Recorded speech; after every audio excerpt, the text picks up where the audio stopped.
Good morning of a long weekend accursed. Welcome to the power outage sessions of the Curse of Politics.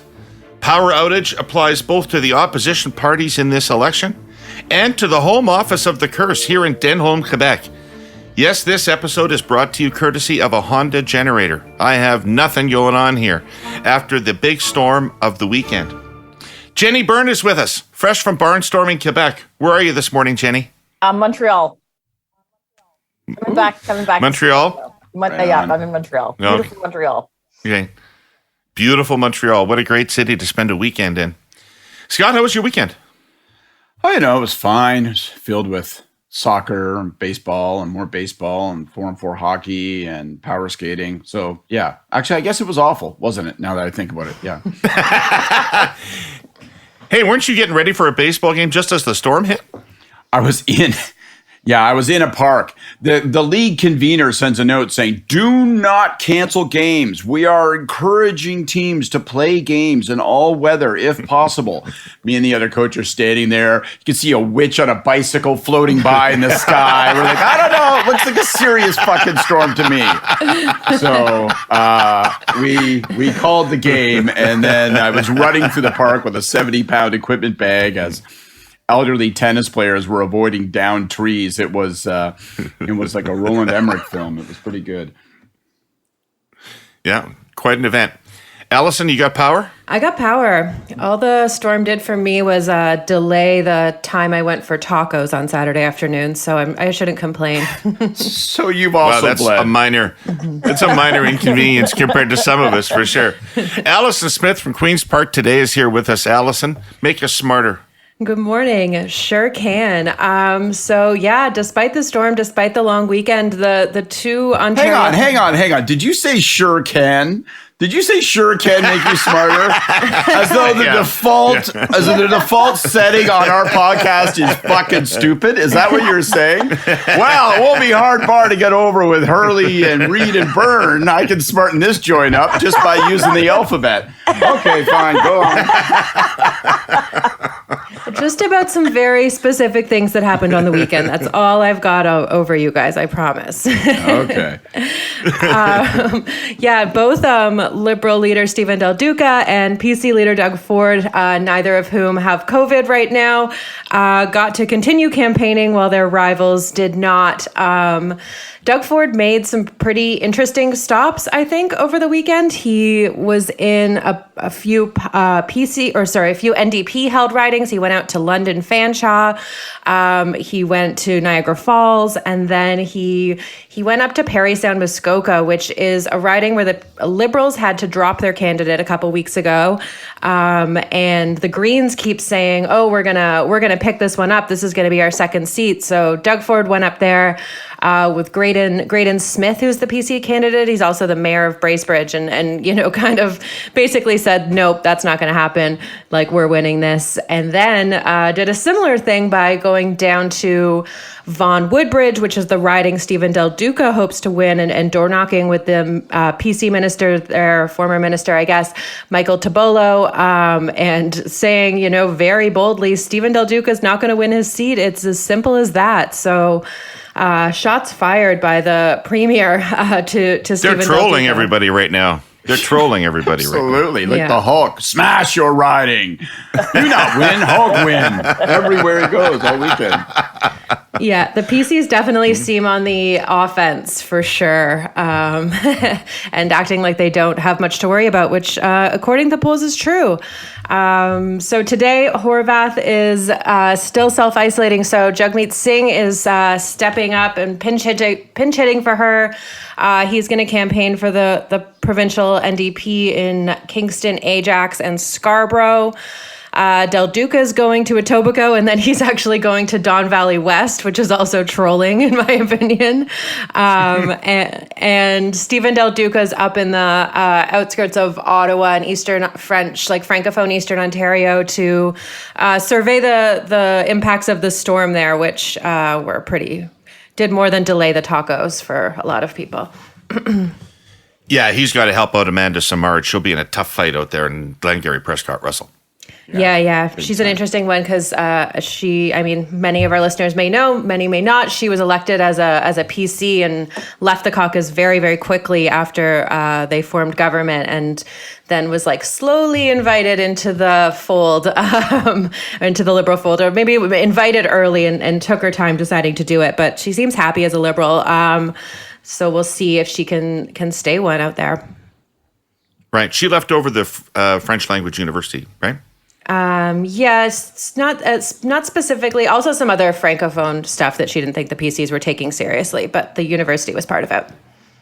Yeah, cool. All right, Allison, thank you very much for joining us again this morning. We've got a full week ahead of us, and look forward to spending it with you. Thanks very much. Thanks, guys. Yeah, and Queen's Park Today has a mini issue out today. So if you go to politicstoday.news and sign up, we'll get that sent over to you. And yeah, check out some of our other provinces and parliament issues too. Politicstoday.news. Excellent. It didn't feel mini to me. It felt full throttle, I thought. Yeah, it was darn good. Good. All right. Very helpful as always. Cheers, guys. You know, this podcast only happens at the intersection of our devoted audience and technology. In other words, Hurly-burlyites and accursed, thank you for being you. And Internet, thank you for the hookup. I appreciate the goddamned hell out of you. I guess I thought I should throw down for the Internet because clicking wherever we want to go is now just second nature for most of us. It's not that way for all Canadians, though. Many of us need help getting that connection. There's a digital divide in this country, and our presenting sponsor, TELUS, is working on a number of ways to bridge it. Their Internet for Good program is one of those ways. For low-income families who are struggling, for seniors living on fixed incomes, for youth aging out of care and people with disabilities. It offers reliable, high-speed Internet access at the lowest cost possible. Opportunities never happen in a vacuum. Internet for Good means individuals and families can get the information they need and stay connected to loved ones and friends. Since the program began, over 31,000 households in BC, Alberta, and Quebec have come online with it. 11,500 were added just last year. And TELUS means to help 75,000 households access high-speed internet by 2025 with Internet for Good. Hurly-burlyites, they'll do it because they're not afraid to speak those commitments into existence and then measure objectives against actions. That's what makes them accountable. It's all part of TELUS's ESG commitments I've been talking about here these last few weeks. Environmental, social, and governance. How they put the well-being of their customers, communities, and the planet first. Read more about it in their sustainability and ESG report at telus.com/sustainability. Hey kids, you know what? It's only 2 more sleeps until our live show. Oh man, and it will be live in 3 dimensions. I went for a run this morning. There you go. Just so I'm like, because I want to feel good. I don't want to, I want to feel in shape when we sit on stools and stuff, right? So, It's better exciting. to look good than to feel good, Scott. Well, I have to run 3 miles a day just to stay this fat. Imagine the mudslide I would be if I didn't run every day. It's unbelievable. Yes, the softness that sets in, it's terrible. Oh my God. So I want to do something chip different cookie. today, you guys. I want to do something different today. We'll have fresh polling Like from what, Greg Lyle in it. Yeah, well, let's see what you're up for. We'll have fresh polling from Greg Lyle and Innovative tomorrow.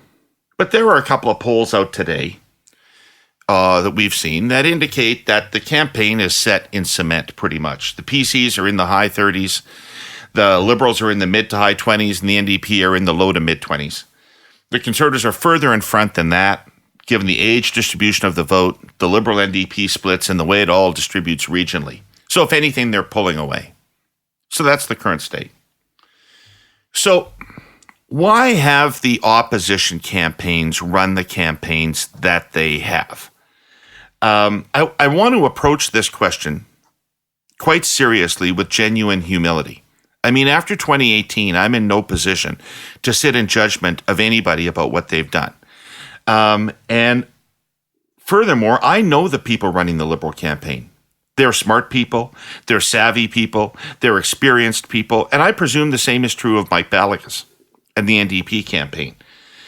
So when you think of choices that they've made, no full frontal negative attack on Ford, focusing the case for change on the notion that things could be better rather than that things are bad now, policy-heavy campaigns, why did they make those choices? Think about it from their angle. Why have they done what they've done?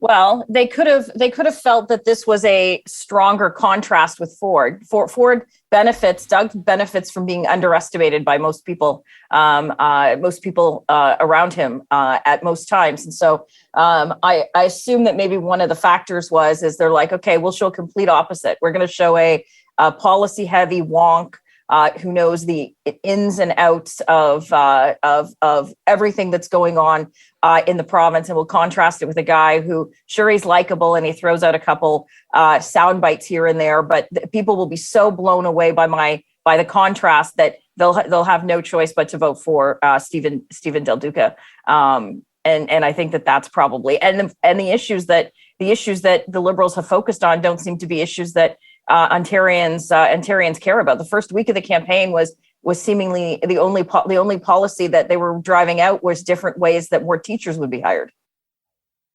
Right. Which is, according to an Abacus poll, one of the lowest priorities Ontarians have right now.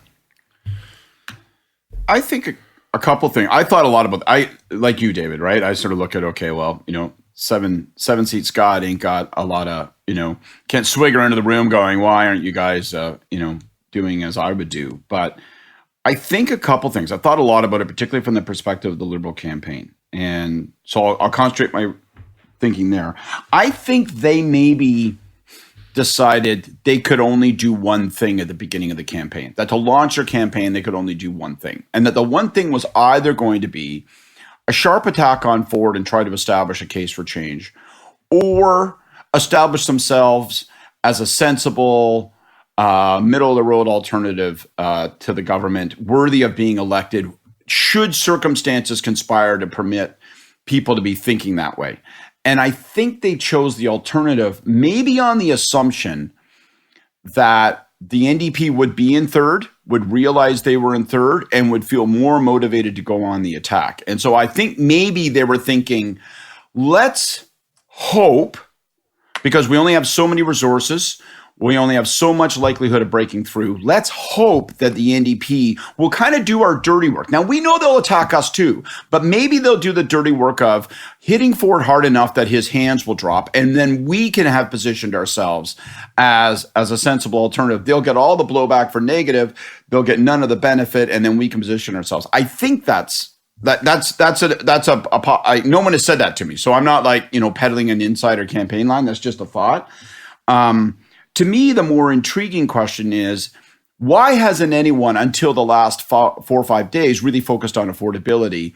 And they have now started to do that. Like, if you look over the course of the weekend, only two things were happening on the weekend. Either there were campaigns were talking about affordability, or they were trying to just surf off of headlines, knowing it's a sleepy weekend and it's hard to make news. And so what's in the news? Well, carjackings are in the headlines. So let's see if we can plug into carjacking, get some paragraphs in a story or whatever have you. But I think you see this concentration on affordability all of a sudden, and my worry is that it's come too late and it feels too limp.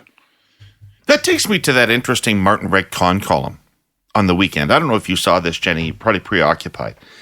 But Martin Redcon wrote this column about how,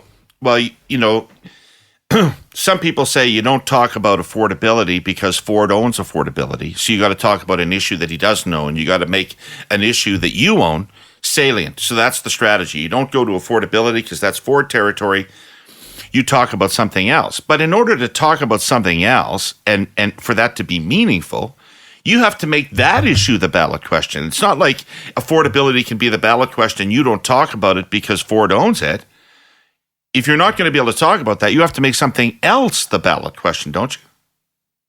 Yeah, and you can't make the ballot question with 2 weeks left to go in the election. So the ballot question is something that Del Duca and the Liberals should have been framing for the last 2 years that he's been he's been leader, especially pivoting out of once it became evident that COVID and COVID policies were not top of mind, and that's a fair bit of time ago. In some ways, it was February, March, if not a bit earlier, in Ontario. But you can't just jump on. Right now, they're just jumping on every issue. Like what Mitch Marner gets carjacked, so now we'll have a carjacking policy. There's gas. He goes on basically the PC position on gas prices, and it gives Doug the opportunity to smack Del Duca down in terms of his support for a carbon tax. So it's they're kind of chasing different issues, but I'm not sure I agree with the assessment that the Liberals couldn't go on affordability because Doug and the PC party owned it. They allowed Doug and the PC party to own affordability. You think it's possible that they could have, rather than proposing their own measures to address affordability, they could have hung affordability around Ford's neck. He is the current premier. If things are getting unaffordable, I mean, the same pressures that are politically weighing on Trudeau's government right now should theoretically be weighing on Ford's. Is that not correct? Yeah. Jenny? They very well could have. They very well could have done that, but they chose not to. And even I would argue that even if they started that at the start of the campaign, it would have been too late. There has to be a consistent narrative that he should have had leading into almost the entire time he was leader. They needed to do their boxes, David. Boxes. Back to the boxes. Solve the housing crisis by building more affordable homes. But not in my backyard. This is the mantra of a small but vocal group of Ontario residents, including municipal councillors and groups, that are more concerned about protecting the appearance of their neighbourhoods than they are about ensuring all Ontarians have a fair shot at home ownership. Our original sponsor, the Ontario Real Estate Association, says NIMBYers, or not in my backyarders, are standing between the dream of home ownership and Ontario families. There are solutions that can help solve this crisis, but we need everybody on board. Outdated zoning laws only encourage NIMBY forces to fight the building of affordable homes and keep them out of growing neighborhoods. The result? More and more Ontarians have no shot at owning a home in the community they grew up in.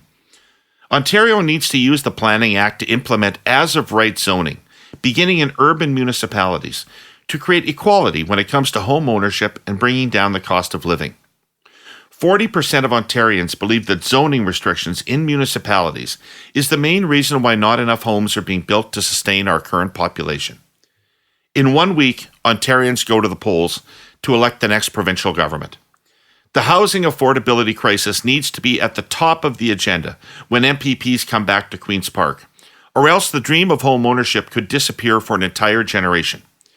You'll be hearing more from Maria about Ontario's housing affordability crisis and what can be done to fix it, because Aurea believes that reforming exclusionary zoning practices will have a big effect in ensuring we have a home for everyone. Read Aurea's plan at ahomeforeveryone.info. You know that I'm heavily invested in negative campaigning as an effective tool. And so maybe I'm just too biased about this. There are other schools of thought. And, in 2015, certainly there were people in the Trudeau campaign that didn't believe in it the way I believed in it and wanted to have a more positive message and thought you could be successful with a more positive message. The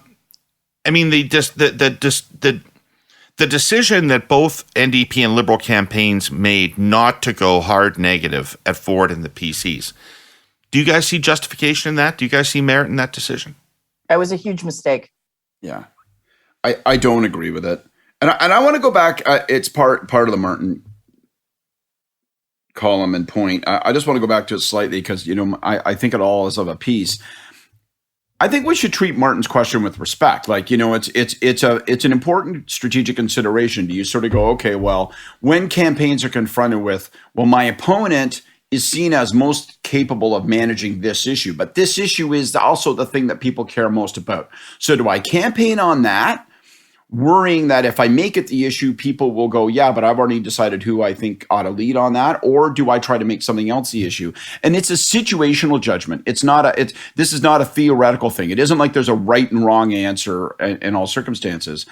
I think they should have gone negative, to your point, right out of the box, David, and I think they should have gone negative on affordability because I don't think it was inevitable that Ford would handle affordability. I don't think affordability is inherently an economic issue. I think it's a whole bundle of things, and I think the Liberals could have hung it on him. I think the NDP could have hung it on him. I think they could have done negative ads that said, this is who this guy is, and talked about his, misplaced priorities. He's not for the people. He's for the people that he knows, and they're wired into his camp. And you can build a narrative out there, and it didn't happen. And I think it's going to be hard to pull it off now with, 10 days to go and announcements of, we will also, maintain the PC gas tax position. Like, I think, it's better than nothing, but it feels like they've been driven to a spot that they should have chosen earlier.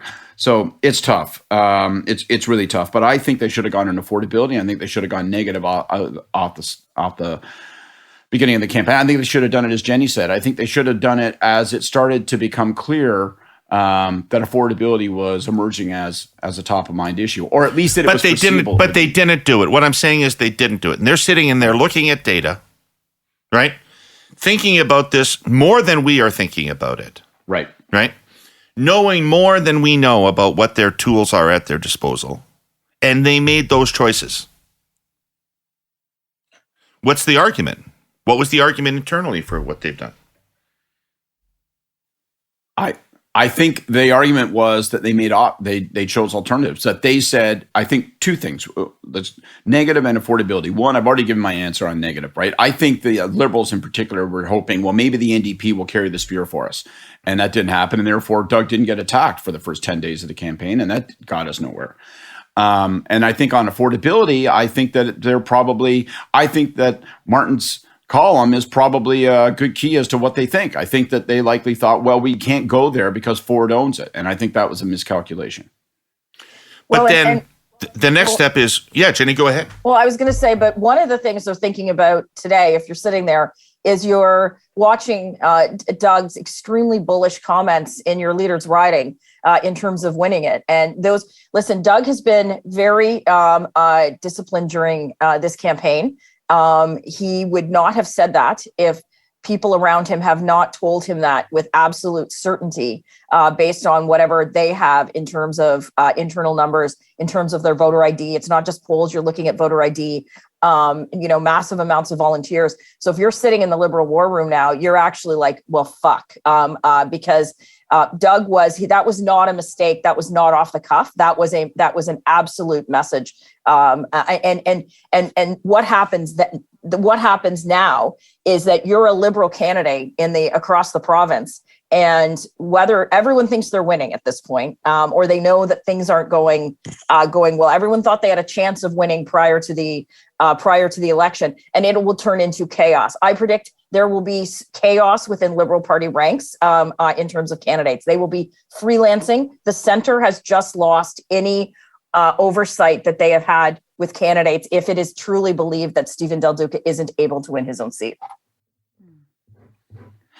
I'm not as convinced of that. I don't really think that's gonna. I don't think they're at that dynamic. I really don't. I think I think Ford's sort of doing cock of the walk stuff, and they got to be careful. And I think the PC campaign needs to be careful. They don't, wandering around going, "I'm the cock of this walk. I'm the cock of that walk. I'm just a cock, and I'm a cock of every walk." And I think they better just gear down. It's a little too much like strategy. Like that feels to me like a background briefing to media. We think that his writing is vulnerable. Here's why. That kind of stuff. I'm not sure you put it in the leader's mouth and just go get a load of me. But Scott, the point it's destabilizing, like Jenni said. It's destabilizing. Whether you agree with it as a tactic, Doug would not have gone out there and said that if You're there right. was enough that if he was not shown numbers or given proof that it looks like Stephen Del Duca was going to lose his own seat. So tactics aside, he would not have said it if that was not a reality that the PC party and ergo the Liberals are looking at now. Well, just because the campaign advised him to do it, I don't know. But yeah, you're right. I mean, it's a 905 seat, so it's obviously going to be in play. It's going to be tight. I don't know that the Liberal Party is going to lose its discipline. I think two things are going to happen. One is we're going to see that as a 905 becomes harder to penetrate, we're probably going to see that it's going to turn into a kind of different campaign where the Liberal provincial campaign is really going to turn into competing as much as possible in 905, but really trying to focus on making sure they finish off the job of getting those seats, harvesting those seats in 416 against the NDP, and some which still looks like a dogfight in the regionals, right? Because the 10-point lead we once saw doesn't appear to be there anymore in Toronto. So I think they're going to be forced to retreat into a fight in Toronto. The second thing is the Liberals are telling us they're going to go on affordability now, right? They're telling us that, their job now is to hold Doug to a minority. That's what they're sort of saying. Okay, so let me jump in here. I was talking with Philippe Fournier of 338 last night, and Philippe tells me that the magic number for a Conservative majority is 34, given current Liberal NDP splits. Jesus. That's awful low. 34. Yeah. So at 34, the odds of a majority drop below 50%.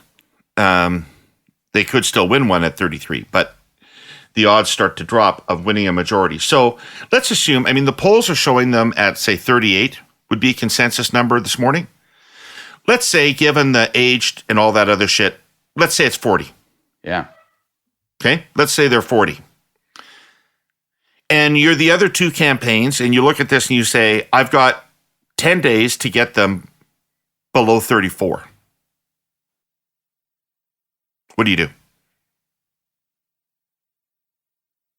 Well, you really have no choice but to try to glean onto something and go negative, pull every positive ad that you have that you're running, every lit piece. Every piece of messaging you have, everything that comes out of Del Duca's mouth should be on one issue, and try to drive those votes down. I don't think it's going to be enough. I think that the polls are solid for Doug. I think that the regional numbers are even more solid. The Ipsos poll that came out today has a 14% lead in the 905. The GTA 905 for the PC party, and I think that their campaign has just strategically been better. And we know what it's like to recalibrate a campaign at the best of times, but recalibrating a campaign after advanced polls end in the middle of advanced polls when you've got just over a week left till E-Day is it's almost I'm going to be saying it's almost impossible. Well, we've ignored the NDP, so I'll just start by saying this. I don't know what you would do if you're the NDP. I think they are in a real challenge. I know for sure I wouldn't have Jamie. Well, wait a second. Just one piece of context for what you're going to say, Scott. Just one piece of context. Yeah. Del Duca, a new leader, Liberals coming out of third place. Del Duca and the Liberals can be satisfied with an election that shows progress. They can talk themselves into a 2-election strategy for forming government. And if they emerge from this with sort of 25, 30 seats, they can see that as a victory. There is no victory for Horwath less than absolute victory. This is it. This is the show. So she's got 10 days left in her political career. Well, you have to distinguish between her interests and the party's interests. And I think that she has to resign herself to the fact that her only interest now is the party's interest, because she's not going to win the election. So she needs to hang on to as many seats in 416 as possible. And that's why I say having the federal NDP leader as her surrogate in Kingston doesn't make a shitload of sense to me, even if it is a holiday Monday. I just don't think you can piss away, even if you refer to this as only a half day in real terms or something. You gotta be in 416. I think their campaign needs to retrench to 416, and I don't think there's much else, and pockets in Southwest and Northern, but those are 6 seats, so But I think for the Liberals, I think the challenge, David, that you point out, that you're saying to us, what do you do? I think you have to do two things. I don't think you can only get away with only do one thing. I think you have to focus on data and ground in 416 that is mostly about motivating your vote and doing everything you can, so that might mean you're Facebooking a piss load of ads about schools and students, because that's what's moving votes, or long-term care, I don't know, whatever, right? And then the leaders tour and the leaders message, province-wide, so to speak, has to be 905 focused. So you put the leader in 905 and you talk about affordability and you go negative and you hope as much as possible that you can chip down those numbers. And if Jenni's let's take the Ipsos numbers. If you got a 14-point deficit in 905, then your job is by June 2nd to get it down to 6 or 7 points. And then hopefully that's enough that you steal some seats and you hold them to a minority overall. But you can't afford to pick one or the other. It's not like you can say, well, I think right now I can kiss my biceps and walk away from Toronto knowing that it's secure. It's not secure, especially if the NDP are going to retrench, which they must. Well, I agree with that. You might, because the numbers are so, and the Liberals are not in their traditional place where the Liberals where the Liberals are. Like if they win 15 seats, does Stephen Del Duca stay on? Is allowed to stay on? Because there were very high expectations at least 6 months ago in terms of what he was going to get. You're almost, David, one of the options for both the campaigns, maybe especially the NDP, just based on it is a how in what shape will Andrea Horwath leave the party for like the next person? You're almost into a guerrilla warfare position where you're going riding by riding, because they like in the Southwest and the North for the most part they're fighting the Tories, and in Toronto they're fighting the Liberals, and so you almost are like a guerrilla warfare where you make that tough decision where you're knocking seats off the target list. You're moving volunteers literally riding by riding. Like you go, okay, what are the issues in the X riding? Okay, unfortunately, we've got to move resources from 2 ridings over because we've given up on that. But this one we still have a chance in it. And I think that if you're probably in both those war rooms, you should be doing a little bit of that. You should be doing a little bit of that today if you haven't throughout the weekend. Well, because falling into third place is what turns this into a disaster for the NDP, right? I mean, losing is one thing to a government that's only done 4 years. Losing is one thing, but to fall back into third place, that would be the catastrophic result of this campaign. Well, in the Ipsos poll, the Tories are polling higher in the 416 than what the NDP are. Yes, no, I know. I think they've shown some resurgent strength in the North, but the sample sizes in the polls are so weak up north, it's hard to tell what's going on. All right, guys, it's time for our blessing or curse. What do you got? Go ahead, Scott. Well, I have a curse. I know it's kind of a curmudgeonly thing to do on a long weekend. There's only 10 days left. You're kicking people when they're down. But my curse is to both opposition parties and both opposition leaders in particular. The data is in. The conclusion has been reached. The papers have been marked. And the debate was a failure. The debate, like in broad terms, people didn't pay any attention and it didn't move the dial in any way, shape, or form. Desire for change went down. Yeah, and that's what I was going to say. In relative terms, it was a clear Ford victory. He was seen by people who did watch as having done well, and so you kind of go, well, guys, you didn't win on any front. You needed to make more in a campaign that is happening as the flowers start to bloom and the grass starts to grow and people have a lot to be distracted by. You got to do something when you have a moment to make it matter, and you needed to make that debate matter. And it's clear, we know it's an empirical truth. The debate did not matter, and that is a condemnation on both opposition parties. Whatever their choices were, whatever their rationales were, whatever all that smart thinking and data that they reviewed led them to, they made the wrong choices because nobody did anything that mattered during that debate. And that's a real opportunity missed. And I just don't think in provincial campaigns that are this short and this challenging, you can afford to let a signature moment like that go by unexploited. So curse on both of them.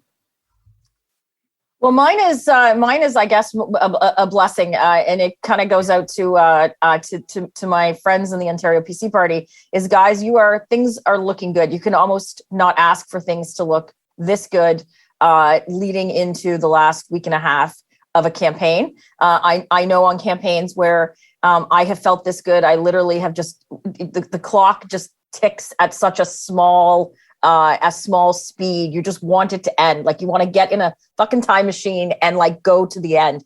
And so the blessing is things are great, but do not turn this into a curse. Do not let your candidates get cocky.